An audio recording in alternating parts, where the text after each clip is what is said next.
Hello tout le monde, j'espère que vous allez bien. Aujourd'hui, on se retrouve dans ma cuisine pour une nouvelle vidéo Doctoror avec une recette bien spéciale.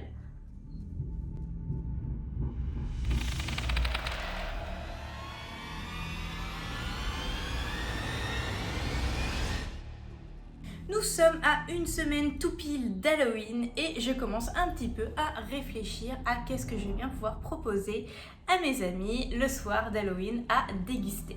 Je me suis inspirée de plein de vidéos sur TikTok ou de photos, de recettes sur Pinterest.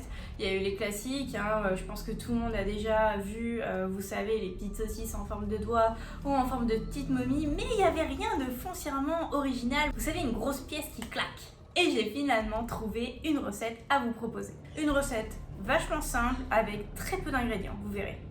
La chose la plus compliquée dans cette recette, ça va être de préparer une pâte à pizza. Petit raccourci pour celles et ceux qui ne veulent pas passer cette étape et qui ne veulent pas passer beaucoup de temps à préparer une recette pour le soir d'Halloween, vous pouvez tout simplement acheter des petits pâtons déjà faits au supermarché. Mais pour celles et ceux comme moi qui ont envie de faire du homemade, de créer leur propre pâte à pizza, la recette est super simple et c'est parti. Pour préparer votre pâte à pizza, rien de plus simple, il vous faut tout d'abord de la farine, bien sûr, 500 g environ.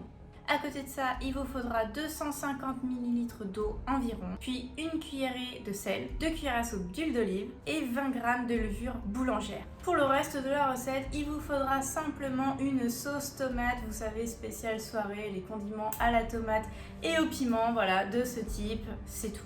Avec tous ces ingrédients, nous allons en fait réaliser un contenant pour notre sauce à tremper en forme d'araignée. La première étape, c'est la préparation de la pâte à pizza puisque cette araignée est faite en pâte à pizza. Pour celles et ceux qui n'ont pas pris le raccourci d'acheter de la pâte à pizza déjà faite, vous verrez, il n'y a rien de plus simple à faire. La première chose, c'est en fait de prendre vos 500 g de farine, de les mettre dans un grand récipient et de construire un puits au centre.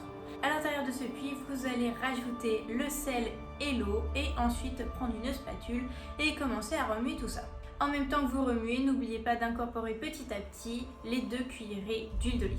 Le but étant de malaxer jusqu'à ce que en fait, votre pâte ait un aspect totalement homogène et qu'en fait elle se décolle des parois de votre bol. N'oubliez pas de rajouter la levure boulangère en dernier. Une fois que votre boule est totalement homogène, vous allez pouvoir la placer de nouveau dans un autre récipient, mettre un torchon humide dessus et on va laisser reposer tout ça.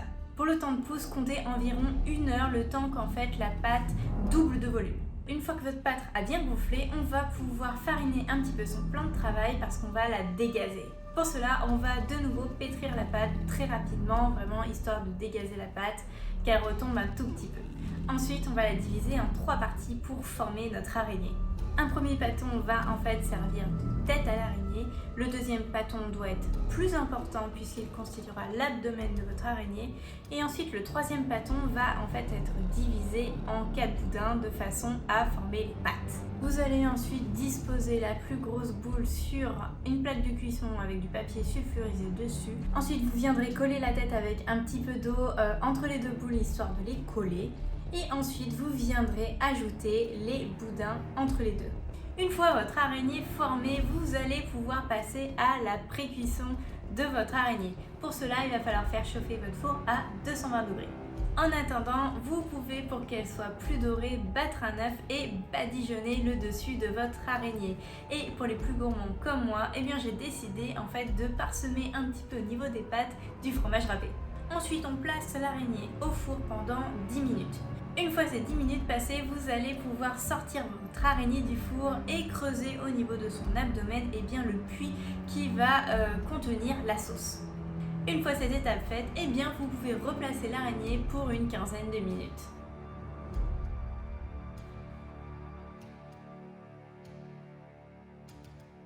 En attendant que notre araignée passe au four, j'ai envie de préparer avec les restes de pâte des petites doigts qui vont pouvoir nous servir à tremper encore une fois dans la préparation à base de tomates. Pour ça, rien de plus simple, je vais en fait faire des petits boudins avec le reste de pâte, appuyer à la base ma fourchette, le dos de ma fourchette pour former en fait les plis du doigt et mettre une cacahuète au bout qui figurera l'ongle.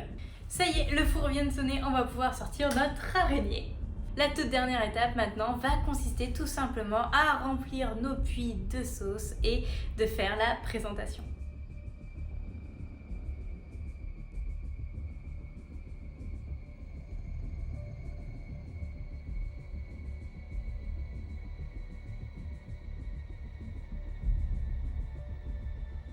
Et voilà tout le monde, cette vidéo doctorat est maintenant terminée. J'espère que cette recette spéciale Halloween vous aura plu et si c'est le cas, n'hésitez pas évidemment à la reproduire, à la proposer à vos invités. À mon avis, ça va faire son petit effet et en plus, c'est super bon. On se retrouve dimanche prochain pour la dernière vidéo doctorat. À très bientôt, ciao!